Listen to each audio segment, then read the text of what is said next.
Hello everyone, मैंडन academy के platform पे आप सभी का फिर से स्वागत है। जैसा कि इकोनॉमी की सीरीज के अंदर हमने इन्फ्लेशन वाला खत्म करने के बाद शेयर मार्केट की कल अपनी क्लास हुई थी और शेयर मार्केट की कल की क्लास में हमने कुछ बेसिक चीज़ें डिस्कस की थी, उसको हल्का सा एक फास्ट रिवीजन। उसके बाद आज शेयर मार्केट के टॉपिक को खत्म। तो क्या देखा था शेयर मार्केट में? शेयर मार्केट को समझने से पहले हमने कैपिटल मार्केट और मनी मार्केट इन दोनों के डिफरेंस समझा। कैपिटल मार्केट वो मार्केट होता है जिसके अंदर आप पूंजी प्राप्त करने का प्रयास करते हो, लेकिन वो पूंजी प्राप्त करने का प्रयास एक साल से अधिक अवधि के लिए करते हो। दूसरा क्या था? Money market. मनी मार्केट वो मार्केट था जिसके अंदर आप पूंजी प्राप्त करने का प्रयास करते हो, लेकिन ये जो पूंजी होती है वो एक साल से कम अवधि के लिए होती है। इसके कुछ एग्जांपल्स थे। मनी मार्केट एग्जांपल था टी बिल था, commercial paper, call money, notice money, certificate of deposit. ये बहुत सारे नाम है, इनके बारे में डिस्कशन नहीं किया। क्यों नहीं किया? ये जो डिस्कशन है वो डिस्कशन हम बैंकिंग वाले चैप्टर के अंदर करेंगे, मनी वाले चैप्टर में करेंगे, क्योंकि वहां पे मनी मार्केट का रोल ज्यादा है। उसके बाद कैपिटल मार्केट के हिस्से थे, शेयर थे, बॉन्ड थे, डिबेंचर थे। इनके बारे में क्लियरली डिटेल हमने बात की थी। शेयर्स होते हैं क्या, शेयर्स के बाद में इक्विटी शेयर्स क्या है, प्रेफरेंस शेयर क्या है, प्रेफरेंस शेयर इक्विटी शेयर में डिफरेंस क्या है, प्रेफरेंस शेयर के टाइप्स क्या है। अगर आपने वो क्लास नहीं देखी तो एक बार जाए प्ले लिस्ट में से वो क्लास देख लें, उसके बाद इसको देखें तो ज़्यादा बेनिफिट आपको होगा। उसके बाद ये देखा था कि कैपिटल मार्केट को सेबी रेगुलेट करता है, मनी मार्केट को आरबीआई करता है। फिर हमने देखा कैपिटल मार्केट के दो भाग थे, एक प्राइमरी मार्केट था, दूसरा सेकेंडरी मार्केट था। जो प्राइमरी मार्केट था उसको हमने बात करी, इसके अंदर आईपीओ आता है, एफपीओ होता है, राइट इश्यू वगैरह चीजें आती है, इसके बारे में कल बात कर ली। सेकेंडरी मार्केट वो होता है जिसको हम जनरली आज हम शेयर मार्केट कहते हैं। और शेयर मार्केट होते हैं, उसके दो स्टॉक एक्सचेंज है, एक एनएसई है, बीएसई है। जो बीएसई है इसकी स्थापना आपके 1875 के अंदर हुई थी, बहुत पुरानी संस्था है। और जो रिलेटिवली नई संस्था है वो एनएसई है। फरवानी कमेटी ने इसकी सिफारिश की थी, 1992 में हमने इसको बनाया था, और ये इलेक्ट्रॉनिक माध्यम से काम करने वाली संस्था है। इसके अलावा फिर हमने देखा कि सर एक इक्विटी होता है डेप्ट, डेप्ट को हम कर्ज बोलते हैं, इसको डिबेंचर भी बोल सकते हैं, बॉन्ड बोल सकते हैं। इसमें आपको मालिकाना हक नहीं मिलता, लेकिन आप लोन देते हो तो आपको इंटरेस्ट मिलेगा, ब्याज मिलेगा, उसकी एक पूरी संभावना होती है। जबकि इक्विटी के अंदर आपको मालिकाना हक मिलता है, आपको रेगुलर प्रॉफिट नहीं मिलता। प्रेफरेंशियल शेयर होल्डर्स को डिविडेंड के माध्यम से रेगुलर प्रॉफिट मिलता है, लेकिन इक्विटी शेयर होल्डर्स को सबसे लास्ट के अंदर प्रॉफिट मिलता है, जिसका डिफरेंस हमने देखा। फिर SEBI stock exchange board of India है, इसकी स्थापना 1992 के अंदर हुई थी। इसको हमने संवैधानिक दर्जा, सांविधिक दर्जा दे रखा, संवैधानिक नहीं सांविधिक, यानी कि हमने इसको लीगल स्टेटस दे रखा। ठीक है, एक ये स्टैच्यूटरी संस्था है, तुहिन कांत पांडे इसके अध्यक्ष। फास्ट फॉरवर्ड है क्योंकि बाकी चीजें हमने डिस्कस कर ली। फिर शेयर मार्केट की बात करी, स्टॉक की बात करी, क्या इंपॉर्टेंस है मेन। फिर हमने देखा कि कौन से सूचकांक है, तो हमने देखा कि एक निफ्टी है, एक आपका सेंसेक्स है, और इसके अंदर सेंसेक्स के अंदर आपको 30 कंपनियों का डाटा मिलता है। ऐसा नहीं है कि सेंसेक्स में 30 ही कंपनियां हैं, सेंसेक्स के अंदर 5000 से ऊपर कंपनियां हैं, लेकिन सेंसेक्स एक सूचकांक है, यानी वो सेंसिटिविटी इंडेक्स बोलते हैं, वो आपको गंभीरता दिखाता है। तो उस गंभीरता को हम इस सूचकांक से माध्यम से देखते हैं, और ये जो सूचकांक है इसका डाटा हमको बॉम्बे स्टॉक एक्सचेंज से मिलता है, जिसकी स्थापना 1875 में। फिर दूसरा हमने बात करी निफ्टी 50 की, तो इसके अंदर जो आपकी एनएसई है, नेशनल स्टॉक एक्सचेंज है, उसके ऊपर जो टॉप 30 कंपनियां हैं, उन टॉप 30 कंपनियों की टोटल वैल्यू कितनी है, उसका सूचकांक निफ्टी है। इन दोनों में जो फ्लक्चुएशंस होती है वही हमको दिखा देती है। भारत के अंदर ये दो मेन सूचकांक है, विदेशों के जो सूचकांक है उसको हम अलग से देखेंगे, भारत के अंदर ये दो चर्चा में चलते हैं। इसके बाद इक्विटी और प्रेफरेंस शेयर क्या होता है डिटेल में किया था, नेक्स्ट स्लाइड के अंदर उसका बढ़िया से चीजों को मेंशन कर रखा है। उसके बाद डिबेंचर क्या है, तो डिबेंचर सेम एक प्रकार से लोन होता है। मैंने बताया था डिबेंचर के अंदर आपको कोई कंपनी का मालिकाना हक नहीं मिलता है, आपको इंटरेस्ट मिलेगा, मैच्योरिटी पे आपको पैसा वापस मिल जाएगा। सबसे इंपॉर्टेंट जो इसमें थी वो थी कि शेयर और डिबेंचर में क्या अंतर होता है। शेयर के अंदर आपको मालिकाना हक, ओनरशिप मिलती है, वोटिंग राइट्स मिलते हैं, जबकि डिबेंचर के अंदर आपको केवल आप ऋणदाता हो, आपको कोई वोटिंग राइट नहीं है, आपको आपका ब्याज मिलेगा, और जब आपका टर्म पूरा हो जाएगा तब आपको हम वापस आपका पैसा दे देंगे। ये पढ़ा था। अब इसके बाद हमने आगे क्या पढ़ा, फिर हमने देखा कि शेयर्स क्या होते हैं। उसके बाद शेयर के दो टाइप थे, इक्विटी और प्रेफरेंस। इक्विटी शेयर होल्डर और प्रेफरेंस शेयर होल्डर, ये बिल्कुल आपको डिटेल से पता होना चाहिए, क्योंकि इसमें से एग्जाम में प्रश्न बनते। क्या है इक्विटी शेयर होल्डर? बहुत सामान्य है, कंपनी का मालिकाना हक मिलता है, वोटिंग का आपको अधिकार मिलता है, लाभ आपको कंपनी के मुनाफे के हिसाब से मिलेगा, कोई जरूरी नहीं आपको सबसे लास्ट में बेनिफिट मिलेगा, क्योंकि आप कंपनी के मालिक हो, कंपनी के मालिक हो तो आपको सबसे लास्ट में बेनिफिट मिलेगा। उसके बाद फिर आएगा प्रेफरेंस शेयर। तो प्रेफरेंस शेयर क्या है? प्रेफरेंस शेयर के टाइप थे, प्रेफरेंस शेयर के टाइप तो हम बाद में पढ़ेंगे। पहले प्रेफरेंस शेयर वालों को क्या फायदा था, इसमें धारक को एक डिविडेंड मिलेगा, डिविडेंड दोनों को मिलता है, लेकिन पहले इसको मिलेगा फिर उसको मिलेगा। उसको मिले ना मिले कोई गारंटी नहीं है, लेकिन इसको मिलेगा। कंपनी बंद होने में सबसे पहले भुगतान की प्राथमिकता होगी। सामान्यतः वोटिंग का अधिकार इनको नहीं होता है, और ये सुरक्षित है, लेकिन इनका रिटर्न बहुत सीमित होता है। फिर हमने टाइप देखे कि प्रेफरेंशियल शेयर्स के टाइप कौन से, तो हमने टाइप कौन से देखे थे। Cumulative preference, non cumulative preference, convertible, non convertible, redeem और रिडीम। इनको मैंने कल 6 को 3 भागों में बांट दिया था, बड़ा आसान समझाया था, तो ये चीज आप वहां से समझ गए होंगे। आगे बढ़ते हैं फिर नेक्स्ट क्या है, फिर हमने डिपॉजिटरी देखी थी, इसकी भी कल बात करी थी, लेकिन डिपॉजिटरी के अंदर हम सीधे कहां पहुंच गए थे, ओके ठीक है। इसके बीच में एक और स्लाइड थी, मैं आपको बताता हूँ क्या देखा था। इसके अलावा हमने देखा कि 2 प्रकार की डिपॉजिटरी बात की, एक एनएसडीएल, एक सीडीएस। इन दोनों ही डिपॉजिटरी के अंदर कुछ अकाउंट खोलते हैं अपना, जिनको हम डिपॉजिटरी पार्टिसिपेंट कहते हैं, जैसे जीरोधा हो गया, शेर खान हो गया, आईसीआईसीआई बैंक की सिक्योरिटीज, एसबीआई की है। ये लोग फिर जनता को, आम कस्टमर को ऑफर देते हैं कि आप अपना डीमैट और ट्रेडिंग अकाउंट हमारे पास खोलो, जिसकी हमने कल चर्चा करी। हो गया खत्म। उसके बाद आज देखेंगे कुछ डिपॉजिटरी की रिसिप्ट होती है। कल क्या देखा था सर, अगर आप डिपॉजिटरी रिसिप्ट देख रहे हैं, कल हमने देखा था डिपॉजिटरी पार्टिसिपेंट, वो कौन थे, फॉर एग्जांपल जीरोधा या फिर शेर Khan, angel broking, SBI securities, या फिर आपकी आईसीआईसीआई सिक्योरिटीज, मोतीलाल ओसवाल,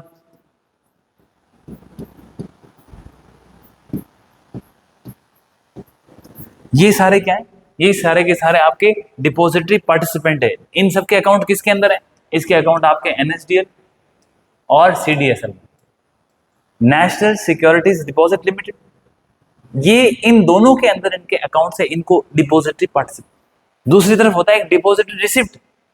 अब ये क्या है, मान लो कोई बाहर का नागरिक है, कोई अमेरिकन नागरिक है या फिर कोई यूरोप का रहने वाला है, उसको भारत के बाजार में निवेश करना है, तो वो नॉर्मली तो कर नहीं सकता, वो भारत की किसी कंपनी में निवेश करना चाहता है, नहीं कर सकता। क्यों करना चाहेगा, फॉर एग्जाम्पल जैसे कि आज एप्पल कंपनी है, वो दुनिया के बहुत सारे मार्केट में व्यापार करती है, तो ऐसा नहीं कि खाली अमेरिका का नागरिक ही एप्पल कंपनी में निवेश करना चाहता है, भारत का भी आदमी करना चाहता होगा, विदेशों के और भी कई लोग होंगे। सेम इसी प्रकार से जैसे हमारे यहाँ इन्फोसिस कंपनी काम करती है, इन्फोसिस की कंपनी के मालिक भारत के लोग हैं, लेकिन इन्फोसिस कंपनी का बहुत बड़ा मार्केट अमेरिका के अंदर भी, और अमेरिका के लोग भी इन्फोसिस कंपनी के अंदर निवेश करना चाहते हैं। तो अमेरिका के लोग इन्फोसिस के नाम पे किस में निवेश करें, उसके लिए उसको बोलते हैं अमेरिकन डिपॉजिटरी रिसिप्ट, यानी कि एडीआर बोलते हैं। अमेरिका के अंदर डिपॉजिट रिसिप्ट है किसकी, इन्फोसिस का। तो इन्फोसिस का शेयर जो अमेरिका के शेयर मार्केट में लिस्ट हो रखा है, उसको बोलते हैं इन्फोसिस का एडीआर। क्या बोलते हैं, इन्फोसिस है, आगे आप क्या लगा दोगे, एडीआर, अमेरिकन डिपॉजिट रिसिप्ट। अब अमेरिका के लोग इसके अंदर पैसा लगा के उसके अंदर इन्वेस्ट कर सकते हैं। कुल मिला के जब किसी भारतीय कंपनी के शेयर अमेरिकी स्टॉक एक्सचेंज पर सूचित हो रखे हैं और उसमें कोई निवेश करना चाहता है, उसको बोलते हैं अमेरिकन डिपॉजिटरी रिसिप्ट। आप समझ आए क्या, डिपॉजिटरी पार्टिसिपेंट क्या था, ये लोग थे जो आपको अकाउंट की फैसिलिटी दें। डिपॉजिट रिसिप्ट क्या है, जब विदेशी स्टॉक एक्सचेंज पर हमारी ही कंपनी राष्ट्र का कोई शेयर वहां पे लिस्ट हो रखा है और लोग उसके अंदर निवेश करते हैं, उसको बोलते हैं डिपॉजिटरी रिसिप्ट। चूंकि अमेरिका में कोई कंपनी ने अपना डिपॉजिटरी रिसिप्ट किया है, उसको बोलते हैं एडीआर। और मान लो अमेरिका के अलावा दुनिया के किसी और शेयर मार्केट में भारत की किसी कंपनी का स्टॉक वहां पे लिस्ट हुआ है, उसको बोलते हैं ग्लोबल डिपॉजिट। जब भारतीय कंपनी अपने शेयर किसी विदेशी स्टॉक एक्सचेंज पर लिस्ट करते हैं, उसको बोलते हैं GDR, global depository receipt. Clear है। अब क्या बचा, डेरिवेटिव। क्या है आपका डेरिवेटिव। डेरिवेटिव क्या है, डेरिवेटिव एक अलग टॉपिक है, थोड़ा सा इसको प्यार समझेंगे, क्योंकि कई बार क्या इसमें से प्रश्न डेफिनेटली आ रहे हैं, लेकिन थोड़ा सा गलत हो रहे हैं, इसको हम थोड़ा सा पहले इसको मिटा दें। ये वाला क्लियर हो गया डाटा, ठीक है। डिपॉजिटरी पार्टिसिपेंट, डिपॉजिटरी रिसिप्ट, ये सारी चीजें आपको समझ में आ गई होगी। अब इसके बाद हम आगे बढ़ते हैं और हम पढ़ेंगे डेरिवेटिव। डेरिवेटिव क्या होता है, बेसिकली डेरिवेटिव का नाम ही है कि जो अपनी वैल्यू कहीं से डिराइव करता है। तो कहां से सर वैल्यू डिराइव करेगा, वही तो देखना है। देखो जैसे अपन ने पढ़ा 11th और 12th में, अगर आपने मैथमेटिक्स पढ़ी होगी और नहीं पढ़ी उससे पहले 10th तक मैथमेटिक्स पढ़ी होगी, तो मैथ्स के जो फॉर्मूले होते हैं वो एक फॉर्मूला दूसरे फॉर्मूले से निकालते हैं या डिराइव करते हैं, उसको डेरिवेटिव ही कहेंगे। क्योंकि दूसरे फॉर्मूले ने खुद को कहां से डिराइव किया, पहले फॉर्मूले से, है कि नहीं, उसको हम क्या कहते हैं, डेरिवेटिव कहते हैं। सेम स्टॉक मार्केट के अंदर बहुत सारे ऐसे इंस्ट्रूमेंट होते हैं जो अपनी वैल्यू शेयर से लेते हैं, जो अपनी वैल्यू किसे देते हैं, शेयर से, तो उनको हम क्या कहेंगे, उस प्रकार के डेरिवेटिव्स कहेंगे। तो डेरिवेटिव वो होते हैं शेयर मार्केट में ट्रेड करने का एक ऐसा रास्ता है जहां पर स्टॉक और इंडेक्स के फ्यूचर और ऑप्शन को ट्रेड किया जाता है। डेरिवेटिव एक फाइनेंशियल कॉन्ट्रैक्ट है। तो डेरिवेटिव क्या है, सेम है, तो फाइनेंस से जुड़ी हुई चीजें, तभी तो हम इकोनॉमिक्स में पढ़ रहे हैं। तो बेसिकली ये एक फाइनेंशियल कॉन्ट्रैक्ट है, लेकिन यूज कहाँ होता है, शेयर मार्केट के अंदर। और वो अपनी वैल्यू किससे डिराइव करता है? शेयर से, और उसका नाम क्या है? Future options. ये सब। अब इस डेरिवेटिव के 4 प्रकार हैं। कौन से 4 प्रकार हैं? इनको थोड़ा सा ध्यान से देखना। डेरिवेटिव के 4 प्रकार कौन से कौन से?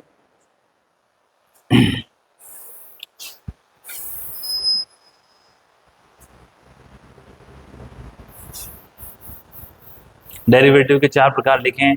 पहला क्या नाम है? पहला है फॉरवर्ड। दूसरा क्या नाम है? उसका नाम है फ्यूचर। तीसरा क्या है? ऑप्शन। चौथा क्या है? स्वैप। एक समझाऊंगा, चारों समझ में आ जाएंगे। सबसे पहले देखते हैं फॉरवर्ड। क्या है फॉरवर्ड?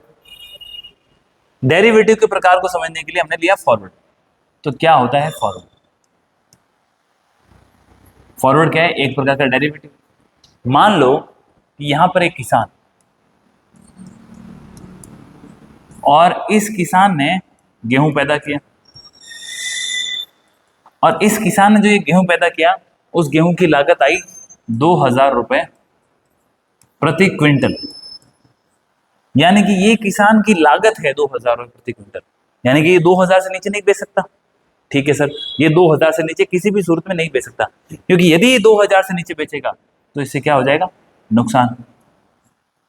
तो इससे बढ़िया तो वो गेहूं बेचे ही ना, अपने पास रख ले। ठीक है, यहां पर एक व्यापारी है, बिजनेसमैन है। फॉर एग्जाम्पल हम लेते हैं कोई बिस्किट बनाने वाली कंपनी। अब बिस्किट बनाने वाली कंपनी को क्या चाहिए?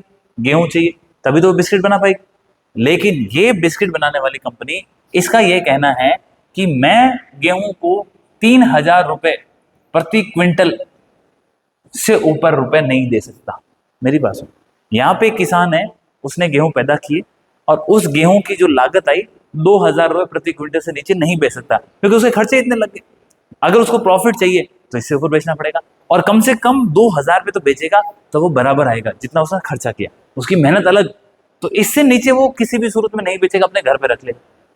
इधर एक व्यापारी है, उस व्यापारी को बिस्किट बनाने हैं, और उसकी बिस्किट बनाने की प्राइस तो फिक्स है कि मैं एक बिस्किट, मान लो पार्ले जी है,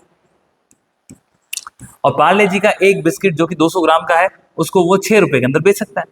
तो वो देख रहा है कि मैं अगर पार्ले जी को मार्केट में बेचूंगा तो पार्ले जी की प्राइस तो एकदम तो नहीं बढ़ा सकता ना, लेकिन वो किसी भी सूरत में गेहूं को जो पार्ले जी बनाने के लिए चाहिए, उसको 3000 रुपए प्रति क्विंटल से ऊपर के भाव नहीं दे सकता।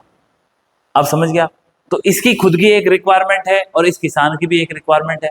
अब सपोज करो कि मार्केट के अंदर, अब सपोज करो मार्केट के अंदर गेहूं बहुत ज्यादा है, बहुत सारे गेहूं हैं, तो भाव गिर जाएंगे।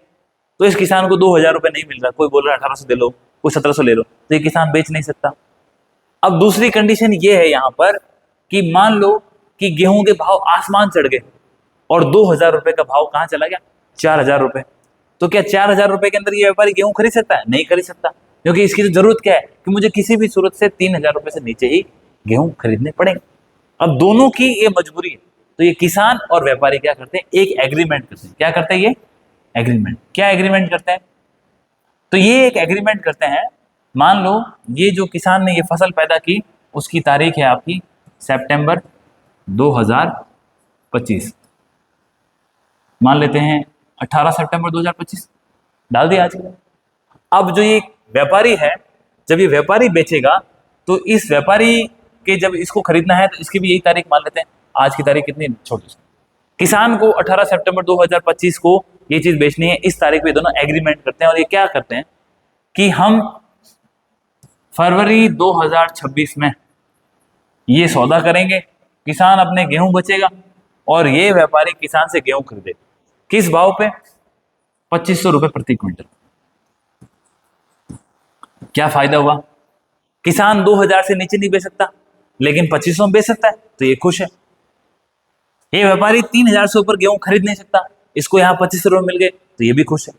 ये दोनों तैयार हो गए, और इन दोनों के बीच में ये एग्रीमेंट साइन हो गया। अब ये एक भविष्य की किसी तारीख के ऊपर, एक फिक्स प्राइस के ऊपर इन्होंने तय कर लिया कि हम ये सौदा करेंगे। इस सौदे को बोलते हैं फॉरवर्ड। क्या बोलते हैं? फॉरवर्ड। क्लियर है? ये हो गया फॉरवर्ड। इसी फॉरवर्ड को यदि आप शेयर मार्केट से जोड़ोगे तो ये क्या बन जाएगा? फ्यूचर बन जाएगा। कैसे? तो सबसे पहले हम अवस्थित में पढ़ते हैं, हमारा क्या है? फॉरवर्ड। फॉरवर्ड दो पक्षों के बीच में एक निजी अनुबंध है, यानी कि एक कस्टमाइज कॉन्ट्रैक्ट है। भविष्य की एक तय तारीख पर यह सेटलमेंट होता है। इसकी कीमत आज तय होती है। कहां कीमत तय करी हमने? ये देखो आप, 18 सितंबर को आप कीमत तय कर रहे हो कि फरवरी के अंदर सौदा करेंगे, और भाव ऑलरेडी तय कर लिए।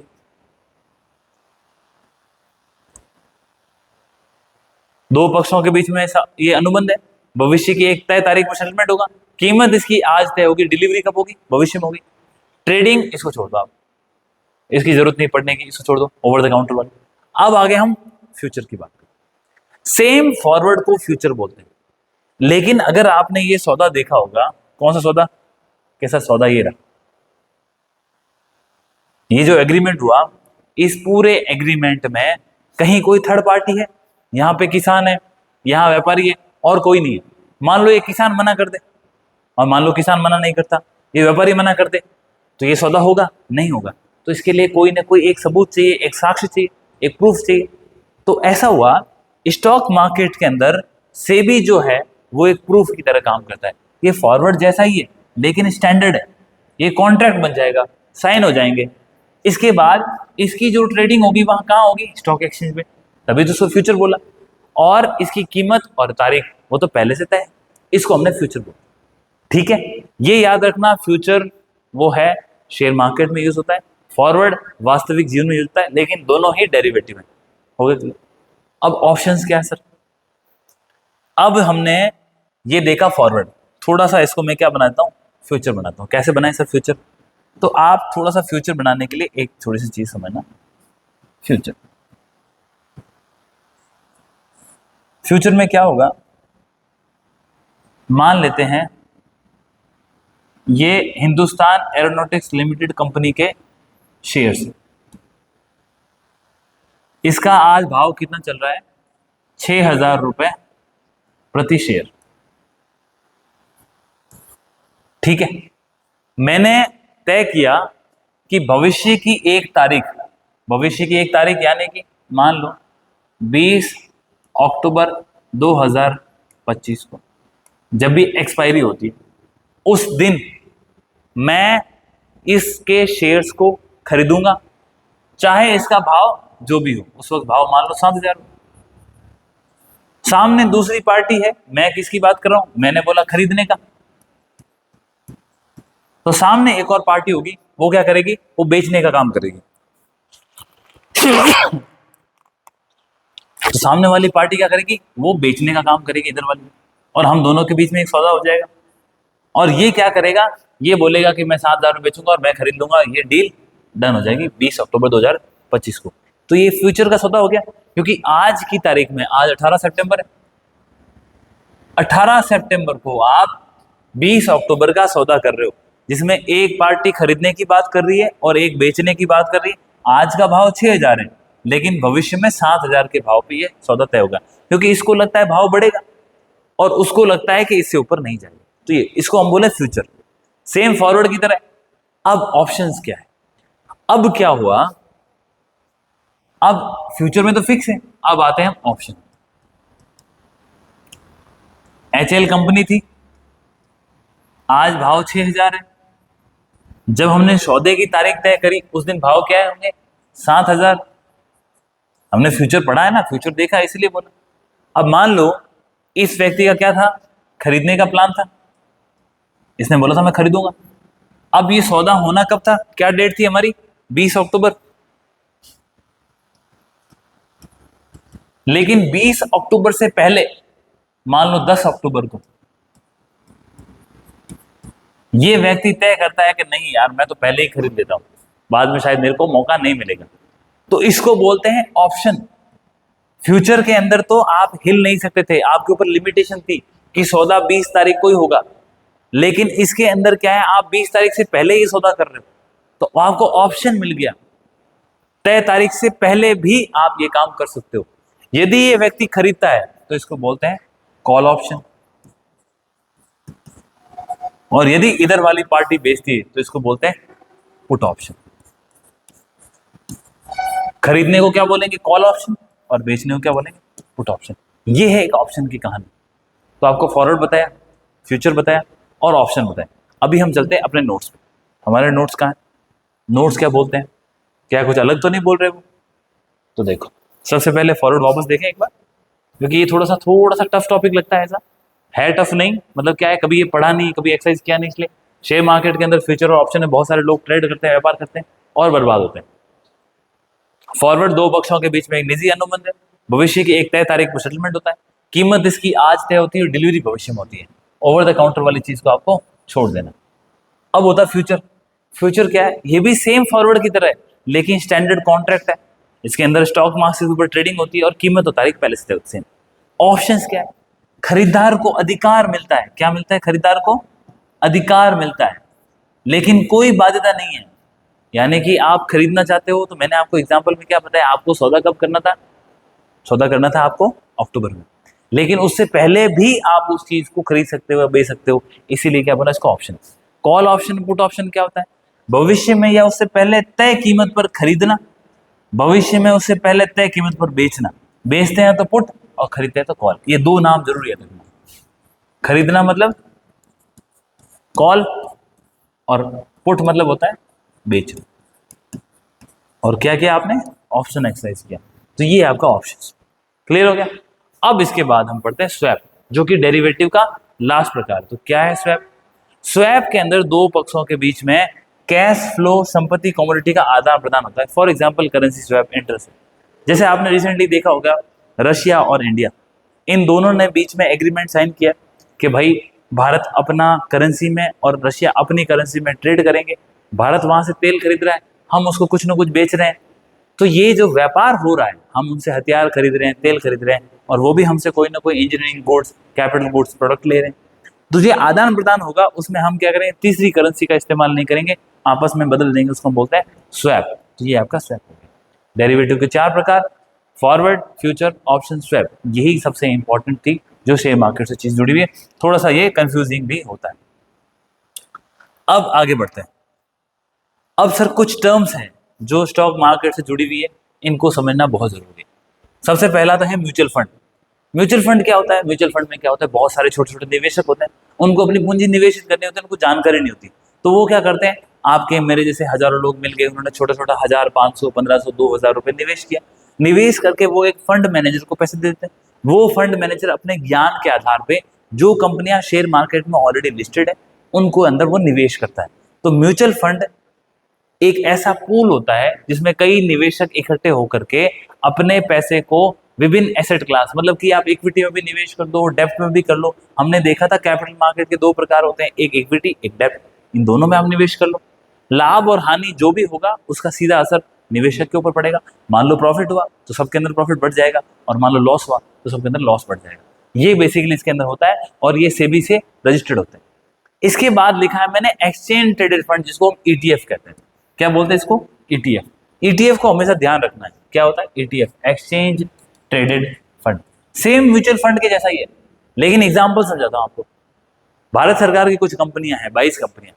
भारत सरकार ने उन 22 कंपनियों का छोटा छोटा हिस्सा लिया और उसका अपना एक फंड बना दिया, जिसका नाम रखा भारत 22 ईटीएफ।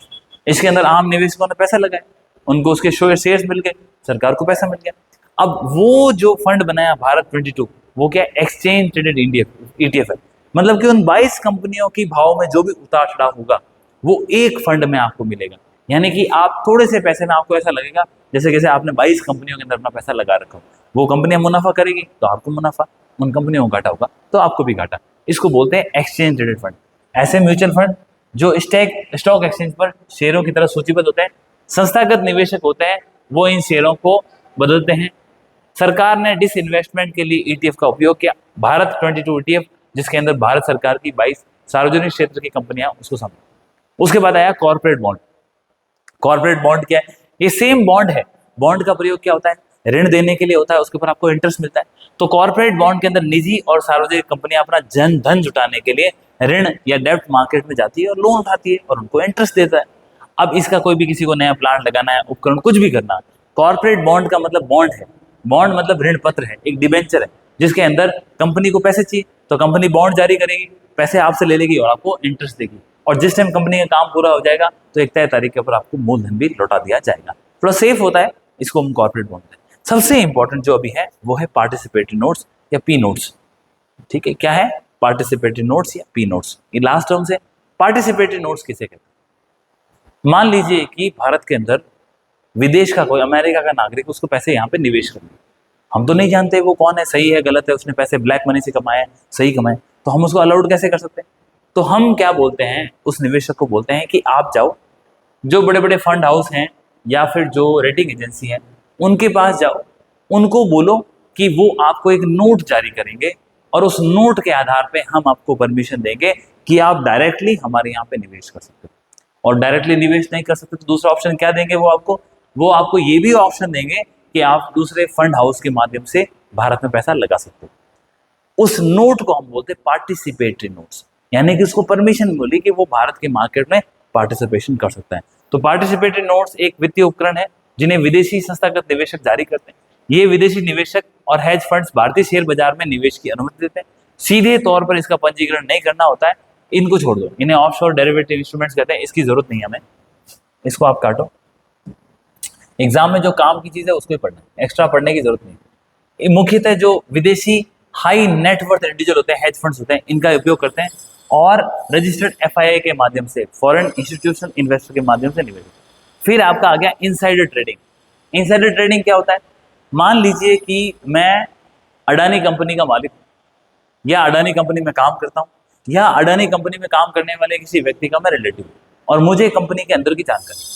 अब अडानी कंपनी कोई बहुत बड़ा निर्णय ले रही तो मेरे को मालूम होगा कि मालूम चला कि अडानी कंपनी है बहुत बड़ा प्लांट लगाने वाली गुजरात के अंदर। अब ये जानकारी मेरे को मालूम है, मैं ये जानकारी का इस्तेमाल करके कंपनी के शेयर्स खरीद लेता हूँ, क्योंकि मुझे मालूम है जैसे ये न्यूज़ बाहर जाएगी कंपनी के शेयर्स भाग जाएंगे। तो मैंने पहले से ही उस जानकारी का फायदा उठाते हुए कंपनी के शेयर्स खरीद लिए, जिस कारण से कंपनी के शेयर भागेंगे। अब ऐसा होने से फायदा किसका होगा? मुझे होगा। ये मेरे को फायदा तो हुआ, लेकिन ये फायदा क्यों हुआ? क्योंकि मुझे अंदर की जानकारी थी, मैंने उसका मिसयूज किया। क्योंकि जब तक कोई जानकारी पब्लिक नहीं होती उसका फायदा कोई नहीं उठा सकता। अगर कोई उठाता है इसका तो उसको बोलते हैं इनसाइडर ट्रेडिंग। इसके खिलाफ हमारी जो सेबी है, stock exchange board of India है, उसके सख्त नियम है और उसके तहत उसको पनिशमेंट दिया जाएगा। ऐसे कई एग्जाम्पल हमको इनसाइडर ट्रेडिंग के देखने को मिले। अभी हमने देखा था, रिसेंटली एग्जाम्पल था, हिडनबर्ग की रिपोर्ट आई थी। हिडनबर्ग ने अदानी कंपनी पे रिपोर्ट लाया और उसने क्या किया, उस रिपोर्ट के माध्यम से फायदा उठाया और उससे बहुत बड़ा लॉस हुआ। लॉस किसको हुआ? इसका लॉस क्या हुआ?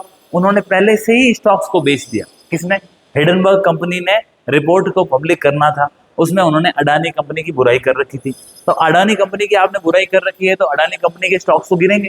तो हिडनबर्ग ने क्या किया, पहले से ही अडानी कंपनी के स्टॉक्स को बेच दिया। इसको बोलते हैं शॉर्ट सेलिंग।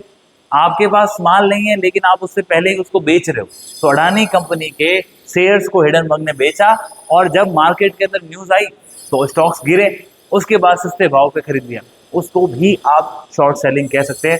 यदि कोई कंपनी का बंदा ऐसा करता तो उसको इनसाइडर ट्रेडिंग कहते। इसके साथ जो शेयर मार्केट की जो क्लास थी वो हमने खत्म कर दी। शेयर मार्केट में जो टॉपिक्स हमने कवर कर लिए। इसके अलावा कुछ इंपॉर्टेंट टॉपिक्स जो करंट में चलेंगे, कोई न्यूज़ आ गई जैसे इंडिया ब्रिक्स है या कोई चीज़ आ गई, उसको हम क्या करेंगे, उन टर्म्स का हम यूज़ करेंगे। वो टर्म्स बहुत इंपॉर्टेंट होती है करंट में एग्जाम में आने में।